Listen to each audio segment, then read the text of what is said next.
মির্জা ফখরুল ইসলাম আলমগীর সর্বোচ্চ সংখ্যক ভোটপ্রাপ্ত হওয়ায় রাষ্ট্রপতি পদে যথাযথভাবে নির্বাচিত হয়েছে।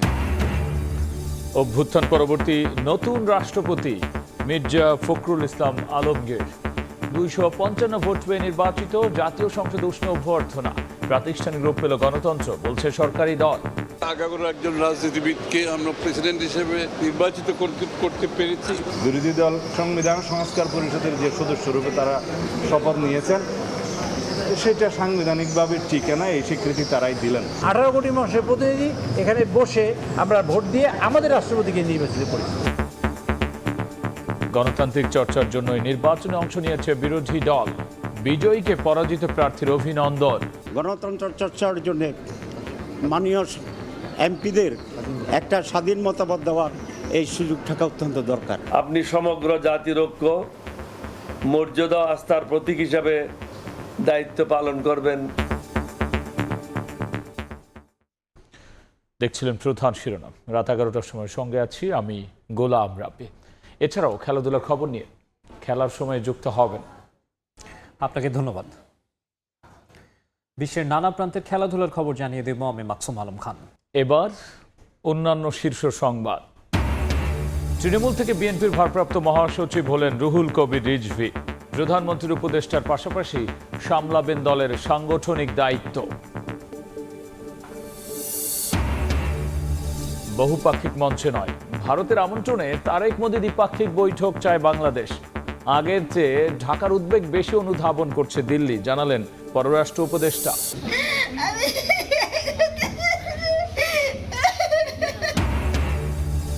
কলকাতায় আগুনে নিহত দুজনে গ্রামের বাড়ির সাতক্ষীরায় মাতম। 7 বাংলাদেশের মরদেহ হস্তান্তর শুক্রবার। অভিযানে অসঙ্গতি মেলায় 8টি হোটেল সিলগালা। গ্যাসের অভাবে পাম্পে পাম্পে গাড়ির সারি, দীর্ঘ অপেক্ষায়ও মিলছে না চাহিদা মতো। মহেশখালীতে মার্কিন কোম্পানির এলএনজি টার্মিনাল বন্ধে ভোগান্তি আরও বাড়ার শঙ্কা।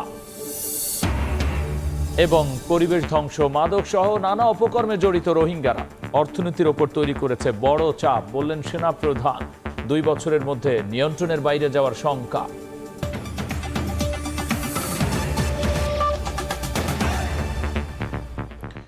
জুলাই অভ্যুত্থান পরবর্তী নতুন অভিভাবক পেয়েছে বাংলাদেশ। 255 ভোট পেয়ে 23তম রাষ্ট্রপতি নির্বাচিত হয়েছেন মির্জা ফখরুল ইসলাম আলমগীর। ফল ঘোষণার পর তাকে অভ্যর্থনা জানান প্রধানমন্ত্রী ও সংসদ সদস্যরা। রাষ্ট্রপতি নির্বাচনের মধ্য দিয়ে গণতন্ত্র প্রাতিষ্ঠানিক রূপ পেয়েছে বলে মন্তব্য করেছেন সরকারি দলের এমপিরা। মুরসালিন হক জুনায়েদের রিপোর্ট।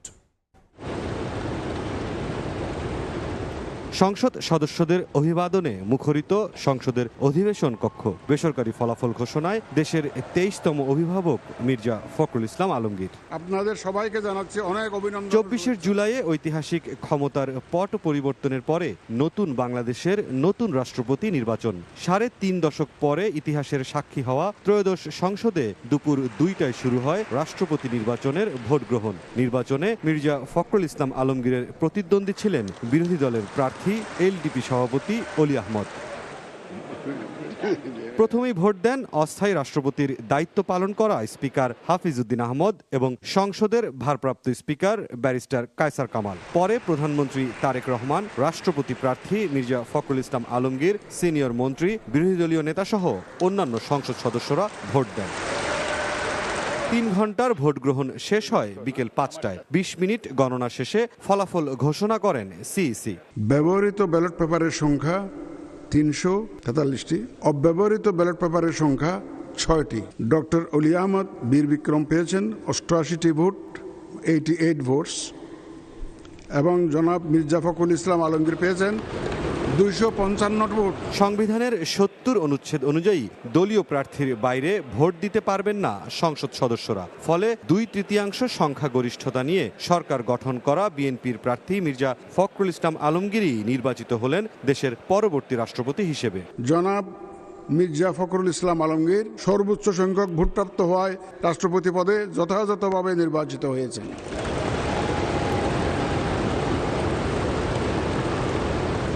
ভোট শেষে সরকার দলীয় সংসদ সদস্যরা জানান, গণতন্ত্রের পথে আরও এক ধাপ এগিয়ে গেল বাংলাদেশ। অতীতে দলকে সুসংহত রাখার অভিজ্ঞতা থেকে নতুন রাষ্ট্রপতি এবার দেশকে এগিয়ে নেবেন বলেও প্রত্যাশা তাদের। আগামী একজন রাজনীতিবিদকে আমরা প্রেসিডেন্ট হিসেবে নির্বাচিত করতে পেরেছি, এটাই কিন্তু আমার একদিকে গণতান্ত্রিক একটা রাষ্ট্রের যে কর্মকাণ্ড, একটা সংসদের কর্মকাণ্ড, সেটা প্রতিফলিত হয়েছে।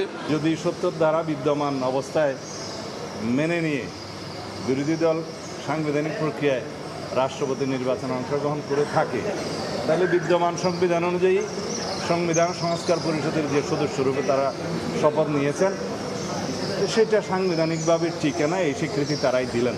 এই নির্বাচন প্রক্রিয়ায় যুক্ত থাকাটা আমাদের দেশের গণতান্ত্রিক প্রক্রিয়া, সাংবিধানিক প্রক্রিয়া, গণতান্ত্রিক সংস্কৃতিকে বেগবান করবে, শক্তিশালী করবে এবং জুলাই যোদ্ধাদের যে আত্মত্যাগ, তার মর্যাদা পুনঃপ্রতিষ্ঠা লাভ করবে আজকের এই নির্বাচনী সংস্কৃতির মধ্য দিয়ে।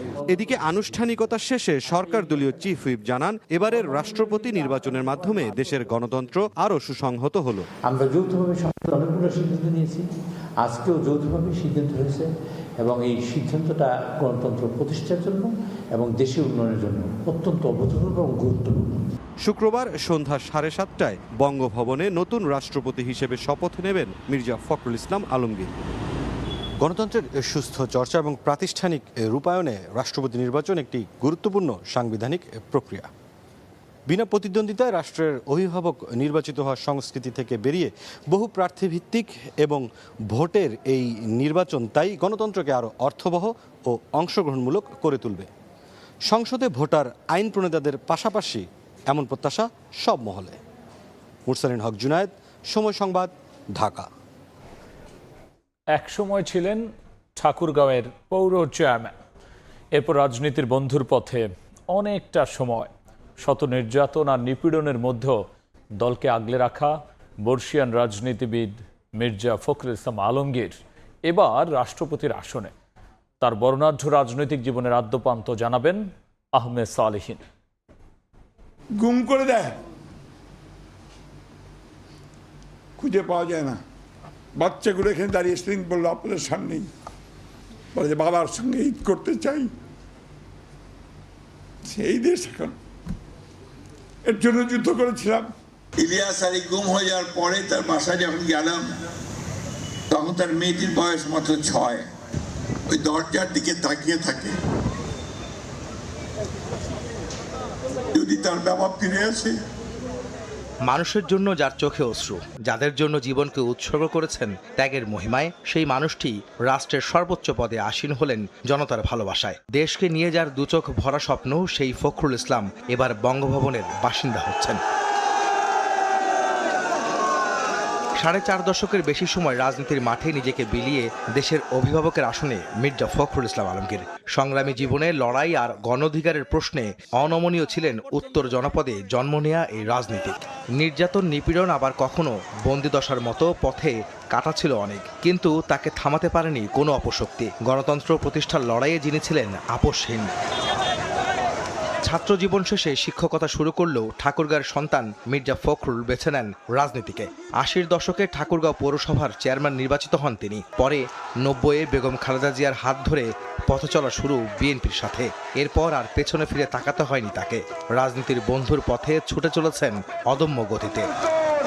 4 বার সংসদ সদস্য নির্বাচিত হয়েছিলেন এই প্রজ্ঞাবান নেতা, ছিলেন মন্ত্রীও। 2011 সালে ভারপ্রাপ্ত মহাসচিব হয়ে দলের সাংগঠনিক দায়িত্বভার কাঁধে নেন তিনি। 2016 সালে হন পূর্ণ মহাসচিব। বিএনপির রাজনীতির সবচেয়ে কঠিন সময়ে তিনি হাল ধরেছিলেন দলের। কারা অন্তরীণ বেগম জিয়া ও তারেক রহমানের নির্বাসনকালেও দলকে সাংগঠনিক শক্তিতে আগলে রেখেছিলেন মির্জা ফখরুল। এখনো সময় আছে, এই ঘোষণার পরে পরে আপনি পদত্যাগ করুন, অন্যথায় পালাবার পথও খুঁজে পাওয়া যাবে না। ব্যতিক্রমী ব্যক্তিত্ব তাকে আলোচক, সমালোচক কিংবা বিরোধী পক্ষের কাছেও সমীহের আসনে বসিয়েছে। আদর্শ রাজনীতিক হিসেবে তার প্রতি শ্রদ্ধা সর্বজনের।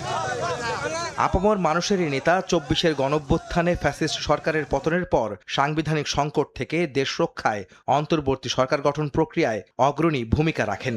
অভিজ্ঞতা কাজে লাগিয়ে দায়িত্বশীল ভূমিকায় দলকে নেতৃত্ব দেওয়ার পাশাপাশি পাশাপাশি ২৬-এর নির্বাচনেও বিপুল সংখ্যাগরিষ্ঠতা এনে দিতে অবদান ছিল মির্জা ফখরুল ইসলামের। তার প্রতিদানও তিনি পেয়েছেন, ঠাঁই হয়েছিল মন্ত্রিসভাতেও।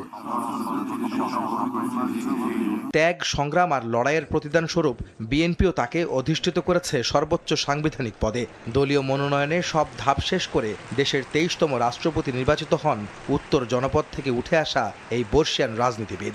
এর মাধ্যমেই বঙ্গভবনের বাসিন্দা হলেন রাজনীতির জেন্টলম্যান খ্যাত মির্জা ফখরুল ইসলাম আলমগীর। আহমেদ সালেহীন, সময় সংবাদ, ঢাকা। নবনির্বাচিত রাষ্ট্রপতি মির্জা ফখরুল ইসলাম আলমগীরকে অভিনন্দন জানিয়েছেন বিরোধী দলের প্রার্থী ডক্টর অলি আহমদ। এদিকে বিরোধী দলীয় উপনেতা সৈয়দ আবদুল্লাহ মোহাম্মদ তাহের জানিয়েছেন, গণতান্ত্রিক চর্চার জন্যই নির্বাচনে অংশ নিয়েছে বিরোধী দল। নতুন রাষ্ট্রপতিকে সামাজিক যোগাযোগ মাধ্যমে অভিনন্দন জানিয়েছেন জামায়াত আমির ডাক্তার শফিকুর রহমান। জুলাই গণঅভ্যুত্থানের পর নতুন রূপে বাংলাদেশ। দীর্ঘ ৩৫ বছর পর অনুষ্ঠিত হল রাষ্ট্রপতি নির্বাচনের ভোট গ্রহণ। প্রতিদ্বন্দ্বিতাপূর্ণ নির্বাচনে ২৫৫ ভোট পেয়ে বিজয়ী হয়েছেন বিএনপির প্রার্থী মির্জা ফখরুল ইসলাম আলমগীর। অন্যদিকে বিরোধী দলের প্রার্থী অলি আহমদ পেয়েছেন ৮৮ ভোট। নির্বাচন শেষে বিরোধী দলীয় উপনেতা জানান, ৭০ অনুচ্ছেদের বাধ্যবাধকতায় এমপিরা ভিন্ন মতের কাউকে ভোট দিতে পারেননি। বিজয়ের সম্ভাবনা না থাকলেও গণতন্ত্রের জন্য নির্বাচনে অংশ নিয়েছে বিরোধী দল। দলীয় সংকীর্ণতার ঊর্ধ্বে উঠে নতুন রাষ্ট্রপতি দায়িত্ব পালন করবেন বলে আশাবাদ ব্যক্ত করেন সৈয়দ আবদুল্লাহ মোহাম্মদ তাহের। আমরা আশা করি উনি প্রেসিডেন্টের শপথ গ্রহণ করার পর থেকেই একজন নিরপেক্ষ ব্যক্তিতে রূপান্তরিত হবেন এবং উনি কোনো দলের পক্ষে কাজ করবেন না। উনি দেশের পক্ষে, জনগণের পক্ষে এবং গণতন্ত্রের পক্ষে অত্যন্ত বলিষ্ঠ ভূমিকা পালন করবেন। এটা জনগণের প্রত্যাশা প্রেসিডেন্টের কাছে।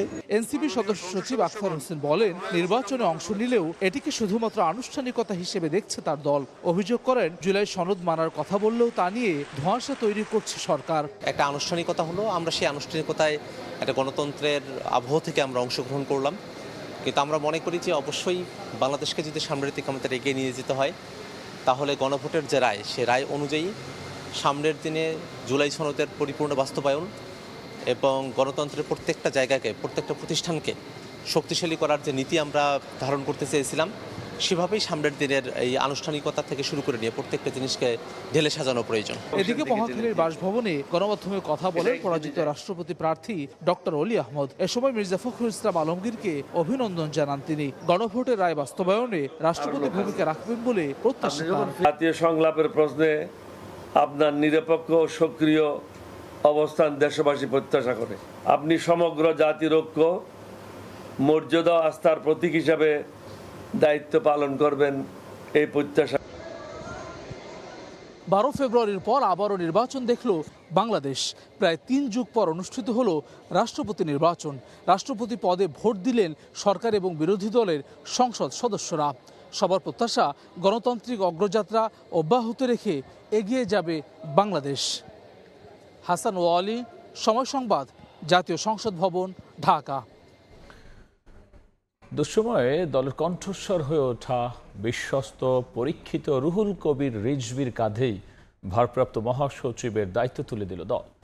গঠনতন্ত্রের 7-6 ধারা অনুযায়ী রুহুল কবির রিজভিকে ভারপ্রাপ্ত মহাসচিব হিসেবে মনোনীত করে বিজ্ঞপ্তি জারি করেছে বিএনপি। 4 দশকেরও বেশি সময় ধরে রাজনীতির ময়দানে হাঁটছেন রুহুল কবির রিজভী আহমেদ। ছোটবেলায় হতে চেয়েছিলেন ট্রেনের গার্ড, কখনো বিজ্ঞানী, আবার কখনো কবি সাহিত্যিক। বন্ধুদের উৎসাহে তিনি হয়ে ওঠেন রাজনীতিবিদ। 1989 সালে রাজশাহী বিশ্ববিদ্যালয়ের ছাত্র সংসদ নির্বাচনে ছাত্রদলের প্যানেল থেকে ভিপি নির্বাচিত হন রুহুল কবির রিজভী। দায়িত্ব পালন করেছেন ছাত্রদলের কেন্দ্রীয় সভাপতির। 90-এর স্বৈরাচার বিরোধী আন্দোলন চলাকালীন গুলিবিদ্ধ হন রিজভী। এমনকি তার গায়েবানা জানাজার নামাজও পড়া হয় জেলায় জেলায়। পরে জানা যায় মারা যাননি রিজভী আহমেদ। রিজভী তার রাজনৈতিক ক্যারিয়ারে মোট 18 বার জেল খেটেছেন। অসংখ্য বার রিমান্ডের নামে দিনের পর দিন নির্যাতনের শিকার হয়েছেন তিনি। আওয়ামী লীগের 17 বছরে সবচেয়ে কঠিন সময় ও দমন পীড়নের মুখোমুখি হতে হয়েছে তাকে। দলের শীর্ষ নেতাদের অনেকেই যখন কারাগারে কিংবা গ্রেপ্তার এড়াতে অনেকেই যখন আত্মগোপনে, তখন মাসের পর মাস কেন্দ্রীয় কার্যালয়ে অবস্থান করে দল সামলেছেন তিনি। একের পর এক মিথ্যা মামলা, হুলিয়া আর গ্রেপ্তারের ভয়কে তুচ্ছ করে দুঃসময়ে তিনিই ছিলেন বিএনপির কণ্ঠস্বর। 17 বছরের ফ্যাসিবাদ বিরোধী আন্দোলন সংগ্রাম, 24-এর ছাত্র জনতার গণ অভ্যুত্থানের পর কারামুক্ত হন বিএনপির এই শীর্ষ নেতা। নির্বাচনে বিএনপি সরকার গঠন করলে রিজভীকে মন্ত্রী পদমর্যাদায় রাজনৈতিক ও শিল্প উপদেষ্টা হিসেবে নিয়োগ দেন প্রধানমন্ত্রী তারেক রহমান। সরকার গঠনের 6 মাসের মাথায় মির্জা ফখরুল ইসলাম আলমগীরকে রাষ্ট্রপতি পদে মনোনয়ন দিলে খালি হয় দলের মহাসচিবের পদ। দুঃসময়ে বিএনপির কণ্ঠস্বর হয়ে ওঠা এই বিশ্বস্ত পরীক্ষিত রুহুল কবির রিজভীর কাঁধেই ভারপ্রাপ্ত মহাসচিবের দায়িত্ব তুলে দিলেন চেয়ারম্যান এবং প্রধানমন্ত্রী। বিগত সময়গুলোতে দলের দপ্তর সম্পাদক, মুখপাত্র, সিনিয়র যুগ্ম মহাসচিব, জাতীয় নির্বাচন পরিচালনা কমিটির সদস্য সচিবের দায়িত্ব পালন করেছেন তিনি। এখন তাকে দেখা যাবে বিএনপির ভারপ্রাপ্ত মহাসচিবের দায়িত্বে। মাধবী তন্নি, সময় সংবাদ, ঢাকা। তারেক রহমান নরেন্দ্র মোদীর প্রথম বৈঠক কোনো বহুপাক্ষিক মঞ্চে নয়, ভারতের আমন্ত্রণে দ্বিপাক্ষিকভাবেই করতে চায় বাংলাদেশ। শেখ হাসিনার ভারতে অবস্থান সহ সাম্প্রতিক বিভিন্ন ঘটনায় ঢাকার উদ্বেগ দিল্লি অনুধাবন করেছে বলেও জানিয়েছেন প্রধানমন্ত্রীর পররাষ্ট্র বিষয়ক উপদেষ্টা হুমায়ুন কবির। শাতিলা শারমিনের রিপোর্ট, ক্যামেরায় সালাউদ্দিন লিয়া। ঢাকা নয়াদিল্লি সম্পর্কে নতুন সমীকরণ আর তার কেন্দ্রে প্রধানমন্ত্রী তারেক রহমানের সম্ভাব্য ভারত সফর। শেখ হাসিনার ভারতে অবস্থান, প্রত্যর্পণ, নিরাপত্তা, বাণিজ্য, বিনিয়োগ ও দীর্ঘদিনের অমীমাংসিত পানি ইস্যু সব মিলিয়ে দিল্লির সঙ্গে আলোচনায় একাধিক কঠিন প্রশ্ন সামনে রাখছে ঢাকা।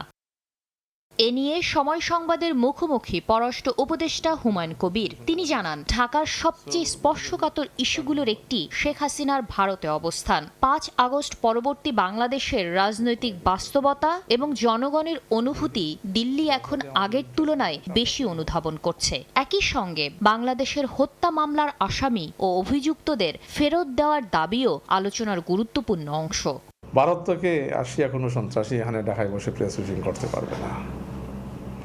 তো আমার এখানে যদি আমি জায়গা দিই না, প্রাইভেট হোক আর পাবলিক হোক, অন্যখানে কেন এটা টেররিস্টকে জায়গা দেওয়া হবে? ইট ওয়াজ এই insult to the people of Bangladesh allowing her this space. এই রিসেন্ট কয়েকদিন আমরা দেখতেছি ভারত থেকে মোটামুটি এটা পজিটিভ কথাবার্তা হচ্ছে এবং একটা রিয়েলাইজেশন, স্ট্রং রিয়েলাইজেশন হয়েছে যে 5 আগস্টে পালিয়ে যাওয়া স্বৈরাচার, সন্ত্রাসী শেখ হাসিনা যে কথাবার্তা বলছে, এইটা বাংলাদেশের মানুষকে সেন্টিমেন্টকে হার্ট করেছে। And Bharat has noted that. Let us see, আলাপ আলোচনা তো করতে হবে এবং পজিটিভলি দুই দেশের লিডারশিপ পজিটিভলি মাইন্ডসেট নিয়ে কাজ করলে সব সমস্যার সমাধান হইতে পারে। সব আলোচনা ছাপিয়ে প্রধানমন্ত্রী তারেক রহমানের ভারত সফরের আগে সামনে রাজনৈতিক গুরুত্বপূর্ণ প্রশ্ন। প্রধানমন্ত্রী নরেন্দ্র মোদীর সঙ্গে তার প্রথম শীর্ষ বৈঠক কোথায় হবে? এ বিষয়ে বাংলাদেশের অবস্থান স্পষ্ট। বহুপাক্ষিক মঞ্চে নয়, ভারতের আমন্ত্রণে তারেক মোদীর প্রথম বৈঠক চায় ঢাকা। সম্মানজনক স্থান থেকে আমন্ত্রণ হইতে হবে এবং ন্যাশনাল ইন্টারেস্টের ভিত্তিতে, মিউচুয়াল রেসপেক্টের ভিত্তিতে, যদি আমরা যখন দেখবো the timing is right, we are willing to visit. দুইটা গুরুত্বপূর্ণ দেশ, we are neighbours, we should invite each other to our homes. প্রথম ভিজিট কেন ব্রিক্সের আওতায় হবে? প্রথম ভিজিট হবে ভারতের আমন্ত্রণে। It should be a bilateral, not in some multilateral forum. Mutual রেসপেক্টের মাধ্যমে এবারে বিভিন্ন কথাবার্তায় যদি আমরা একটা জায়গায় আসতে পারি, তাহলে হতেই পারে, আগেও হতে পারে, পরেও হতে পারে। এই রাজনৈতিক বোঝাপড়া কতটা কার্যকর সম্পর্কে রূপ নেয় তার উপরই নির্ভর করছে সম্ভাব্য দিল্লি সফর ও পরবর্তী সমীকরণ। শাতিলা শারমিন, সময় সংবাদ, ঢাকা। কলকাতায় ভয়াবহ অগ্নিকাণ্ডে নিহত বাংলাদেশিদের মধ্যে 5 জনের মরদেহ কাল হস্তান্তর করা হবে। বাংলাদেশ উপ হাই কমিশন এবং স্থানীয় প্রশাসন জানিয়েছে, প্রয়োজনীয় আইনি প্রক্রিয়া শেষে দ্রুত মরদেহ পরিবারের হাতে তুলে দেওয়া হবে। এদিকে শিখাইন আবাসিক হোটেলের ইজারাদারকে গ্রেফতার করা হয়েছে। এছাড়াও নানা অনিয়মের প্রমাণ পেয়ে 8টি হোটেল সিলগালা করেছে প্রশাসন। বিস্তারিত জানাচ্ছেন সুব্রত আচার্য, ছবি তুলেছেন বিশ্বজিৎ দাস। কলকাতার মির্জা গালিব স্ট্রিটের এই ভবনেই ছিল শিখাইন আবাসিক হোটেল। মঙ্গলবার গভীর রাতে ভয়াবহ অগ্নিকাণ্ডে এখানে মৃত্যু হয় 9 জনের। নিহতদের মধ্যে 7 জনই বাংলাদেশের নাগরিক। নিহত কয়েকজন বাংলাদেশের মরদেহ শুক্রবার দেশে ফেরত পাঠানো হবে বলেও জানা গেছে।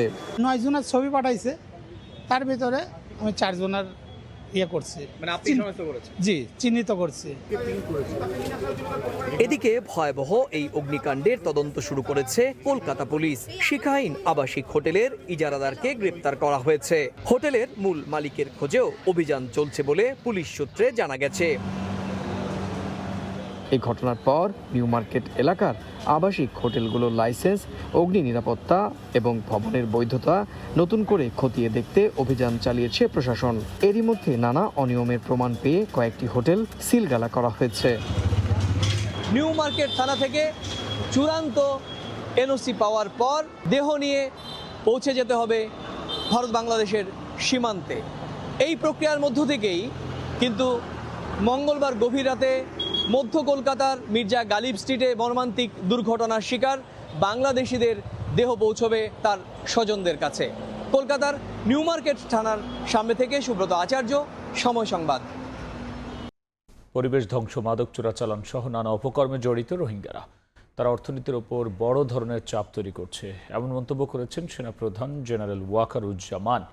আর রোহিঙ্গা সংকটকে টাইম বোমার সঙ্গে তুলনা করে মৌলভীবাজার 3 আসনের সংসদ সদস্য বলেছেন আগামী 2-1 বছরের মধ্যে এই সমস্যা নিয়ন্ত্রণের বাইরে চলে যাবে। 3 সপ্তাহব্যাপী ক্যাপস্টোন কোর্স 2026-2 সমাপনী অনুষ্ঠান। অংশগ্রহণকারী ফেলোদের মধ্যে রয়েছেন সংসদ সদস্য, বিশ্ববিদ্যালয় শিক্ষক, সামরিক কর্মকর্তা, চিকিৎসক, সরকারি বেসরকারি সংস্থার প্রতিনিধি, কূটনীতিক, সাংবাদিক এবং কর্পোরেট প্রতিনিধি। 37 জন ফেলোর হাতে সনদপত্র তুলে দেন সেনাপ্রধান জেনারেল ওয়াকারুজ্জামান।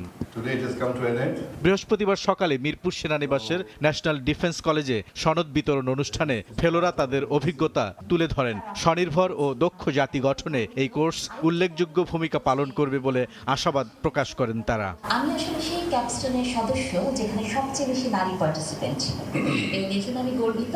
এবং সেই কারণে যেটা হয়েছে, আমাদের শ্রদ্ধেয় কমান্ড্যান্ট আমাদেরকে একটা জিনিস মাথায় ঢুকিয়ে দিয়েছেন। ওনার সবগুলো কথার মধ্যে ছিল দেশপ্রেম, কিন্তু শাড়ি পরতে গেলে বাংলাদেশি শাড়ি পরতে হবে। রোহিঙ্গা সংকট প্রকট আকার ধারণ করেছে উল্লেখ করে মৌলভীবাজার 3 আসনের সংসদ সদস্য এম নাসের রহমান বলেন, যে কোনো সময় এটি নিয়ন্ত্রণের বাইরে চলে যেতে পারে। এটা এক সময় in the next couple of years পরে এটা might be out of control of us. এটা প্রথমেই 2017-এ যদি স্পাইনওয়ালা গভর্নমেন্ট থাকতো তাহলে ওইটা ওই সময় কন্ট্রোল করা যেত।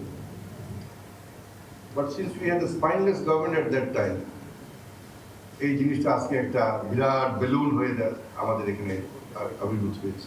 প্রধান অতিথির বক্তব্যে সেনাবাহিনী প্রধান বলেন, দেশের পরিবেশ ও অর্থনীতির উপর বড় ধরনের চাপ তৈরি করছে রোহিঙ্গা সংকট। এছাড়া মাদক পাচার, চোরাচালান সহ নানা অপরাধের সঙ্গেও জড়িত তারা। রোহিঙ্গা ইস্যুস কিভাবে আমাদের এফেক্ট করছে, ওই এলাকার এনভায়রনমেন্ট নষ্ট করা থেকে শুরু করে ইকোনমির উপরে হিউজ একটা প্রেশার, ড্রাগ ট্রাফিকিং, স্মাগলিং থেকে শুরু করে ওখানে অনেক ধরনের অপকর্ম চলছে।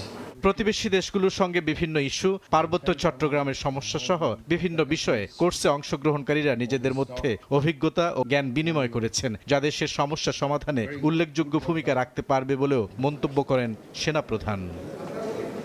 বুলবুল রেজা, সময় সংবাদ, ঢাকা। যশোরের কেশবপুর মসজিদের ইমাম, মুয়াজ্জিন ও খাদেমদের সম্মানী ভাতার তালিকা তৈরিতে জালিয়াতির অভিযোগ উঠেছে। পাজিয়া ইউনিয়নের গড়ভাঙা বাইতুন্নুর জামে মসজিদের ইমাম ও খাদেমের নাম বাদ দিয়ে 2 জামাত নেতার নাম তালিকায় যুক্ত করার অভিযোগ মুসল্লিদের। পরে জামাতের স্থানীয় সংসদ সদস্য অধ্যাপক মুক্তার আলীর কাছে লিখিত অভিযোগ দেন এলাকাবাসী। এমপি বিষয়টি তদন্তের দায়িত্ব দেন ইউনিয়ন জামাতের সভাপতি মাসুদ কামালকে। কিন্তু অভিযোগ উঠেছে, কোনো তদন্ত ছাড়াই দলীয় স্বার্থ রক্ষায় সেই বিতর্কিত তালিকাটি পুনরায় দফতরে পাঠিয়ে দেওয়া হয়। এদিকে প্রতিকার চাইতে গিয়ে উল্টো বরাদ্দ অন্য মসজিদে দেয়ায় ক্ষোভে ফুঁসছে তারা।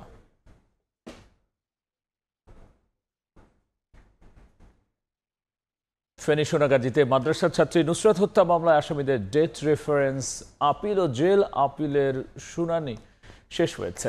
সোমবার এই মামলার রায় ঘোষণা করবেন হাইকোর্ট। সুষ্ঠু বিচারের আশা অ্যাটর্নি জেনারেল মোহাম্মদ রুহুল কুদ্দুস কাজলের।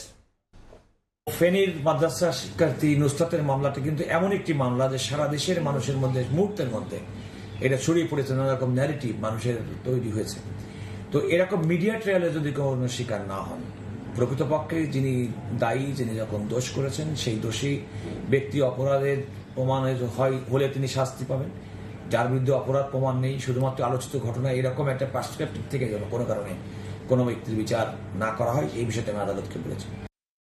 ইরানের ওপর কঠোর অর্থনৈতিক নিষেধাজ্ঞা আরোপের ঘোষণা দিয়েছেন মার্কিন প্রেসিডেন্ট ডোনাল্ড ট্রাম্প। তেহরানের সঙ্গে লেনদেনকারী দেশকে চরম অর্থনৈতিক পরিণতির মুখোমুখি হতে হবে বলে কড়া হুঁশিয়ারি দিয়েছেন তিনি। যদিও এমন হুমকির আগে ইরানের সঙ্গে ফের আলোচনা শুরুর ইঙ্গিত দিয়েছেন ট্রাম্প। এদিকে হরমুজকে নতুন মার্কিন ভূখণ্ড হিসেবে দেখে সামাজিক যোগাযোগ মাধ্যমে ট্রাম্প মানচিত্র প্রকাশ করায় যুক্তরাষ্ট্রের ক্যালিফোর্নিয়াকে ইরানের ভূখণ্ড হিসেবে ঘোষণা করেছে তেহরান। এই ছিল আমার কাছে থাকা দেশ বিদেশের খবর।